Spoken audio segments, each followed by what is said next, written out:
শ্রীকৃষ্ণ বলেন, ভুলও হবে আর তোমাকে ভুল বোঝাও হবে। এটাই হচ্ছে আমাদের জীবন। আমাদের সমাজে এখানে প্রশংসাও যেমন হয়, ঠিক তেমনই অপমানও করা হয়। আর এই অপমানের জবাব ঝগড়া করে নয়, বরং সফল হয়ে দেওয়া উচিত। কারণ আমরা সবাই জানি যে সময়ের চেয়ে বড় সাক্ষী কেউ নয়, আর কর্মের চেয়ে বড় বিচারকও কেউ নয়। এই সংসারে কেউই সম্পূর্ণ নিখুঁত নয়। তাই মানুষের কথায় মন না দিয়ে মানুষ তো ভগবানের মধ্যেও ভুল খুঁজে নেয়। তুমি তো তবুও একজন মানুষ। তাই আমরা মানুষ হয়ে কত কিছু ভুল করি, তাই না? আর এই ভুলগুলো বিচার করার মতো এমন অনেক মানুষ আছে যারা আমাদের সব সময় দোষ গুণ বিচার করতেই থাকে। কিন্তু তাদের কথা কান না দিয়ে সবসময় আমি বলবো, যাতে আমরা আমাদের নিজেদের লক্ষ্যের দিকে তাকিয়ে থাকতে পারি।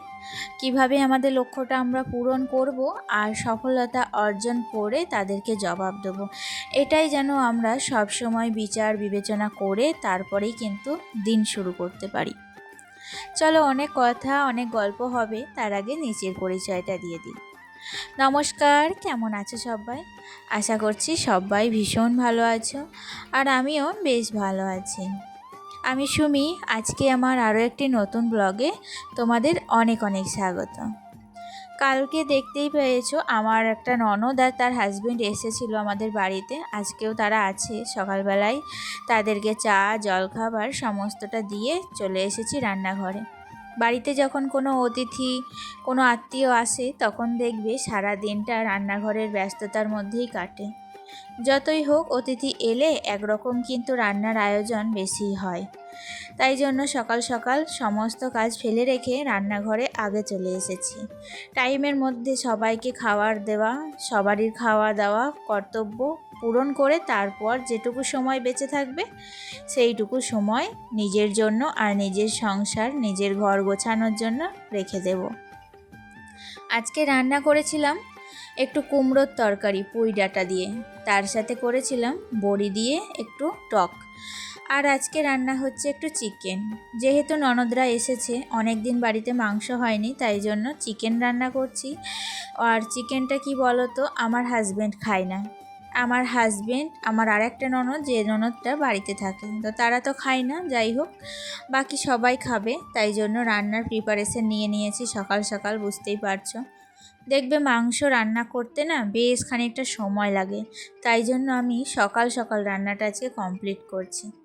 সকাল থেকে কিন্তু বেশ গরমও ধরেছে, আবহাওয়া একটা ভ্যাপসা গরম, চাপা গরম কিন্তু সকাল থেকেই আছে।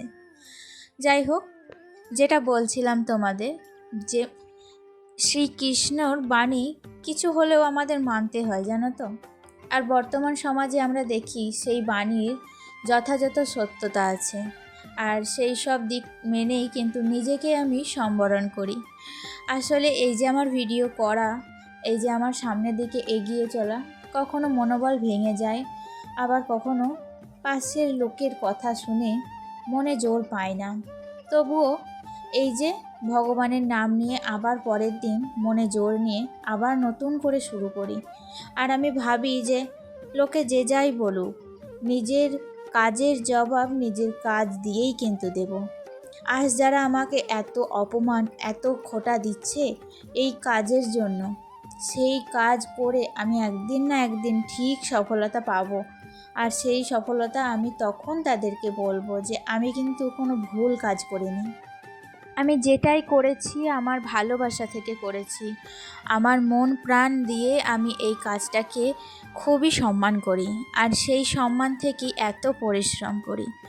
আজ তোমরা আমার যে ব্লগটা দেখছো, তোমরা ভাবছো যে সারাদিনের রান্নাবান্না আর এই কাজকর্ম, কিন্তু এই যে কাজকর্মের পেছনেও আমার কতটুকু ভালোবাসা, কতটুকু পরিশ্রম এই ব্লগটার পেছনে দেওয়া আছে, সেটা কি তোমরা জানো? সকাল থেকে উঠে এমনিতে দেখবে কাজ করতে তোমাদের একটুও সময় লাগবে না, 5 মিনিটে সংসারের কাজ করা হয়। যখন একটা ক্যামেরা ফিট করে সেই কাজটা কমপ্লিট করা হয় তখন কিন্তু তার চেয়ে বেশি দ্বিগুণ সময় লেগে যায় সেই কাজটায়। আর সেই কাজ করতে করতে যখন সমস্ত কাজ কমপ্লিট হয়ে যায় তারপরে ব্লগটাকে এডিট করতে হয়, তারপর তাকে ভয়েস ওভার করে আপলোড করা। এই ব্লগটার পেছনে আমার কতখানি খাটুনি, কতখানি পরিশ্রম লুকিয়ে আছে সেটা কি তোমরা কেউ বুঝতে পারছো? আর যখন দেখি এত খাটুনি, এত পরিশ্রমের পরেও আমার ব্লগে কেউ ভালোবাসা দিচ্ছে না, কেউ আমার ব্লগকে পছন্দ করছে না, তখন মনের ভিতরটা কেমন হয় বলো তো? আশা করি আমার মতো ফিল তোমরা যারা ব্লগ করো অবশ্যই তোমরা বোঝো যে ব্লগ করার পর যখন সেই ব্লগটা কেউ দেখে না তখন কতখানি মনে দুর্বলতা আসে। তখন ইচ্ছা করে জানো তো যে আর ব্লগ করব না, আমি কিন্তু আর পারবো না। কিন্তু পরে আবার নিজের মনকে বোঝাই হয়তো এটা আমার খুব কাছেই সফলতা আছে, তাই জন্যই হয়তো এতখানি কষ্ট পাচ্ছি আমি। যখন মনে হয় যে আমি আর পারবো না তখন মনকে বোঝাই যে আজকে হয়নি তো কী আছে, কালকে নিশ্চয়ই হবে। এই ভরসায় পরের দিন আবার কিন্তু নতুন করে দিন শুরু করি, আর নতুন করে তোমাদের ভালোবাসা যাতে পাই সেই আশা নিয়ে আমি আবার ব্লগ আপলোড করি। আর হ্যাঁ, আমারও হয়তো অনেক ভুল ত্রুটি কিছু আছে যেগুলো তোমরা পছন্দ করছো না, কিন্তু তোমরা যদি আমাকে আমার ভুল ত্রুটি ধরিয়ে না দাও আমি কিন্তু কখনোই তোমাদের মনের মতো হয়ে উঠতে পারবো না। তাই বলছি, আমার যদি কোনো ভুল ত্রুটি থেকে থাকে তোমরা অবশ্যই আমাকে কমেন্টে জানিও। আমি কিন্তু সেই ভুল ত্রুটিগুলো সংশোধন করার অবশ্যই চেষ্টা করব। কারণ জানো তো, একটু আগেই তোমাদের বললাম মানুষ মাত্রই ভুল হয়, মানুষের ভুল হতেই থাকে। আসলে ভুল না হলে কোনটা ঠিক সেটা বিচার করার ক্ষমতা কারোর থাকে না। একটা ভুল করব তারপরেই কিন্তু আমি বুঝতে পারবো কোন কাজটা ঠিক। তাই জন্য ভুল হতেই পারে, ভুল হওয়াটা কিন্তু স্বাভাবিক ব্যাপার। তোমরা অবশ্যই আমাকে একটু হলেও ভালোবাসা দিও, আমি কিন্তু তোমাদের ভালোবাসার অপেক্ষায় থাকলাম। আর এদিকে তোমার সাথে কথা বলতে বলতে আমার কিন্তু অনেকগুলো কাজ কমপ্লিট হয়ে গেছে। রান্নাবান্না তো হয়েই গিয়েছিল সকালে, দেখতেই পেলে। তারপর ঘরটাকেও হালকা করে গুছিয়ে নিয়েছিলাম, আর তারপর স্নান টান করে এখন চলে এসেছি বিকেলবেলায়, একদম বিকেলবেলা।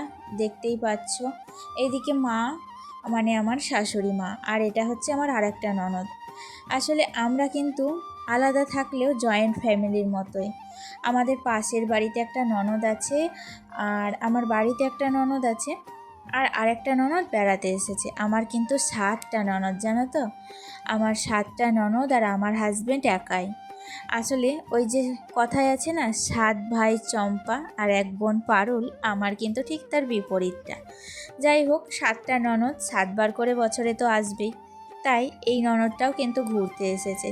তো তাদেরকে যথাযথ তাদের ভালোবাসা এবং তাদেরকে সম্মান দিয়ে আমি কিন্তু দেখো আমার সমস্ত কাজগুলো দায়িত্ব সহকারে কমপ্লিট করার চেষ্টা করছি। এখন এসেছি ছাদে, ছাদে এসে গাছগুলোতে একটুখানি সার দিচ্ছি, এনপিকে একটু জলের সাথে মিশিয়ে গাছের গোড়ায় গোড়ায় দিয়ে দিচ্ছি। সংসারের কাজের পাশাপাশি গাছের যত্ন নিতে আমার কিন্তু কখনো ভুল হয় না।